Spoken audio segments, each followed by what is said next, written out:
అడగదు, simple happy life. ఒక devotee మనకి టెంపుల్ ఇస్కాన్ అమిష్ టెంపుల్ ఒక డివోటీ ఉన్నారనమాట.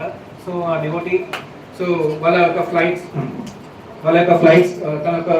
వాళ్ళ ఫ్రెండ్స్ తోటి వెళ్ళాలన్నమాట. ఫ్లైట్ అందరికి ఒకే ఫ్లైట్ బుక్ చేసుకున్నారు.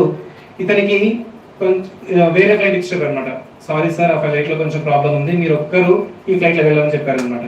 సో అతను చాలా గొడవ చేశాను అనమాట. అరే నేను మా ఫ్రెండ్స్ తోటి వెళ్దాం అనుకుంటున్నాను, టైంకి రీచ్ అవ్వాలి అది అని చెప్పి చాలా వాళ్ళతో మేనేజ్మెంట్ తోటి డిస్కస్ చేశారు. సో తర్వాత ఒక 10 minutes తర్వాత ఫ్లాష్ న్యూస్, ఏ ఫ్లైట్ అయితే వెళ్ళారో జస్ట్ 10 minutes ముందు వెళ్ళిందో టేక్ ఆఫ్ అయిందో ఆ ఫ్లైట్ క్రాష్ అయిపోయి అందరు చనిపోయారని చెప్పేసి దెన్ అతనికి కృష్ణ ప్లాన్ అర్థమైంది. కృష్ణ నన్ను రక్షించిందంటే ఇంకా నేను సెకండ్ లైఫ్ నాకు. So I want to dedicate my life to Krishna. ఈ join in temple full time service. So మనము తెలుసుకోగలగాలి కృష్ణ ప్లాన్స్